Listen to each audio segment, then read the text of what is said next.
Yan, good morning. So, ito ang tita, no? So, ipakita ko sa inyo paano pagtabas kung ano yung technique, no? Ayan, so, kalagin na natin ito. Ayan. So, tuturo ko sa inyo kung paano ang technique, no? So, ayan na siya. Ang gagawin mo, itong sa liig, ayan, yung pag ganyan, dito mo siya ipwesto sa ganitong, yan, pag ganyan siya. Ganyan ang pagtatabas niyan. So, kailangan itong liig na ito, nakaganyan siya, yan. Diyan sa parting yan, pataas, no? Hindi pahalang, kundi pataas. So, diyan mo siya itatapat. So, yan yung technique na babagi ko sa inyo, yan. So, dyan siya. So, gugupitin natin. Gugupitin natin. Ito yung pandagan. Original yung pandagan ko. So, ayan. So, diretso ko nang kukunin yan, ha. So, ito, dito, ang allowance ko 1 inch. Ayan. 1 inch.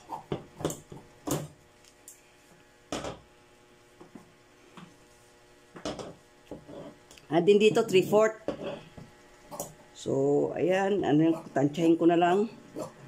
Pero kung kayo magtabas, bago kayo magtabas at hindi nyo kabisado ang maganito, eh, kailangan, yung pattern nyo, lagyan nyo siya ng attach na 3/4. Ayan. Ayan. And din dito sa baba, 3/4 din lang. Pangit kasi sa baba na malaki ang ano, bulky siya pag ilagay mo na yung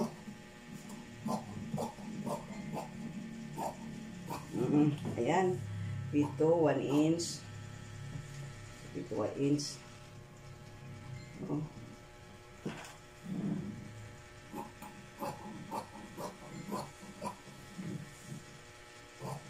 dito 1/2 inch lang sa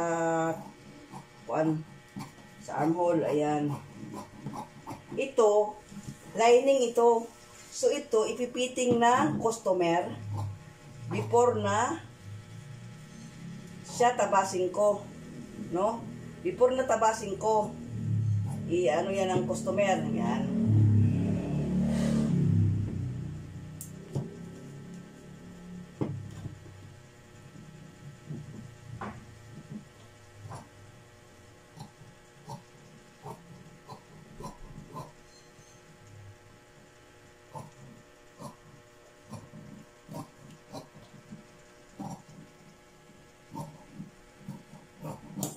Yan, ganyan ang pagtatabas, no? So, lalagyan mo ng marka. Yan, marka yan. Marka. Yung anuhan mo. Ito, yan. Lalagyan mo ng marka. So, dyan mo siya, yung i-pitch mo siya. And then, after nyan,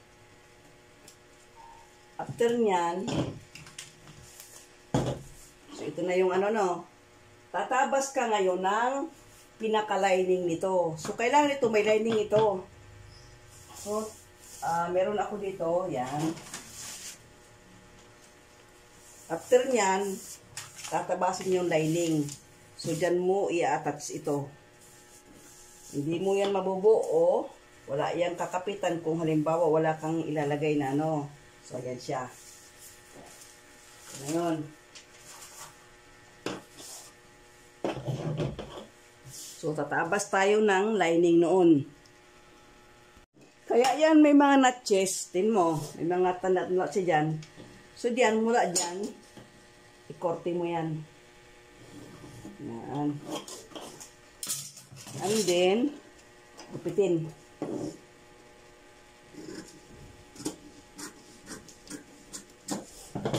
So, ito yung number 1. Gawin natin ng malaki-laking ano. Para lang.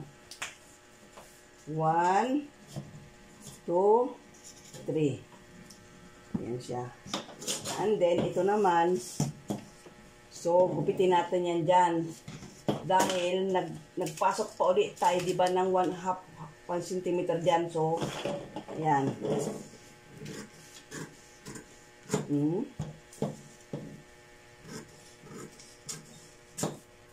Then, saka natin siya itabas uli sa lining. Para meron tayong pang ilalim noong pleats. So, ayan.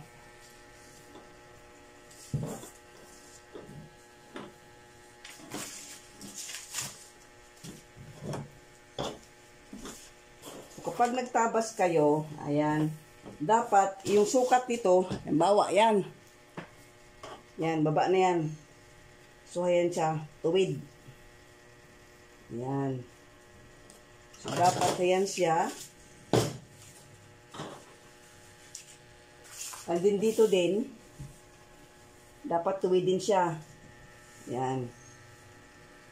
Para hindi yung inyong tabi-tabingi ang pattern, ang damit. So, ayan siya.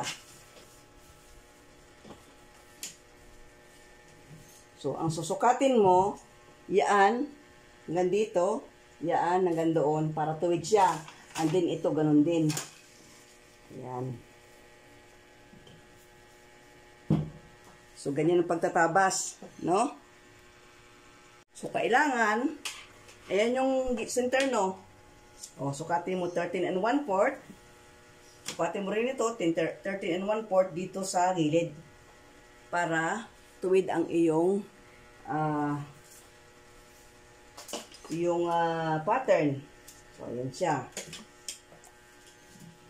So, ikakat na natin yan. So, meron siyang 1/2 inch na allowance. 1/2 inch. Doon, 3/4. 3/4.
Yan yung pinaka-lining.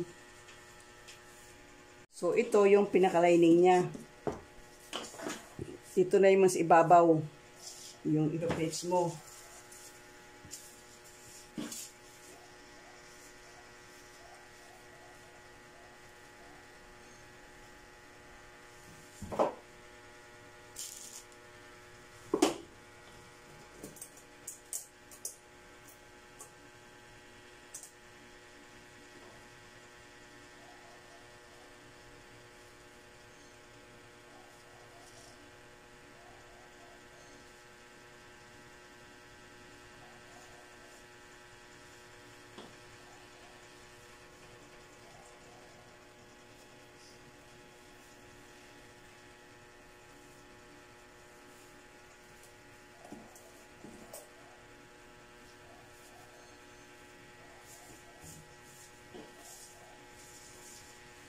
So, ayan siya. Diba?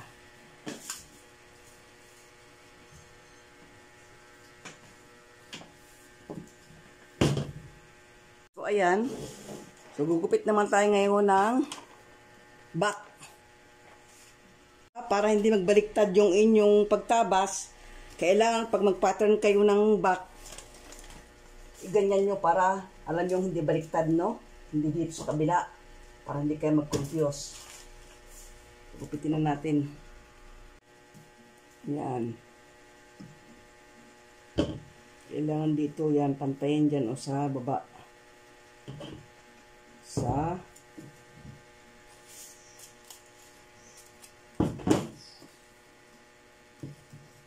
wah.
Yan na yung back.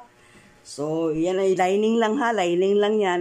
Kapag natahik na yan at napiting na ng customer sa kanyo, ikakat doon sa original na tela. So, ganyan po yung ako magtahi ng gown. So, hanggang dito na lang. Bye for now. God bless everyone. Have a good day. Sana may natutunan kayo sa aking mga binahagi. So, ready for so na yan. Bye!